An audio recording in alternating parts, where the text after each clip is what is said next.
In this video, I'm going to talk about how to fix laptop Wi-Fi is disappeared in Windows 11. So if you're not able to find your Wi-Fi icon here, then how we can fix it? So let's get started.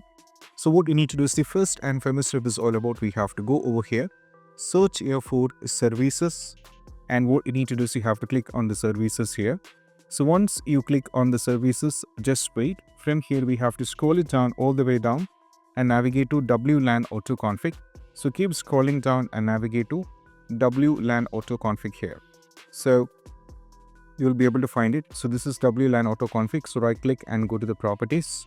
Now from here we have to change the startup type is to automatic, and also the service status is running. So if it is stopped or if it is any other thing, you have to change this and go for OK.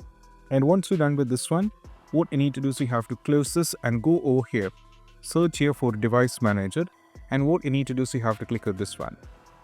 Now from here we have to expand this and go over here to the display adapters. Sorry, not display adapters. You have to navigate to the network adapter.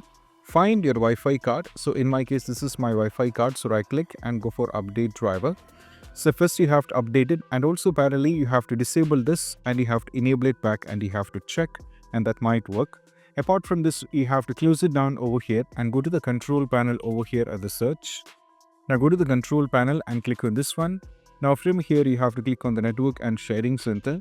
From here what you need to do is you have to click on change adapter settings. Now if you're on the Wi-Fi, what you need to do is select the Wi-Fi, right click, disable it, enable it back. If you're on the Ethernet, you have to right click, disable it and enable it back.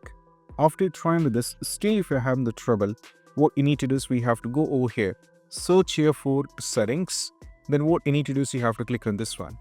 Now from here, what you need to do is click on the network and internet. From here, you have to just go over here, click on advanced network settings. Now from here, what you need to do is you have to click on the network reset option. Go for the reset now and you have to close it. So these are the steps, and I hope this quick video is helpful. That's it. Bye.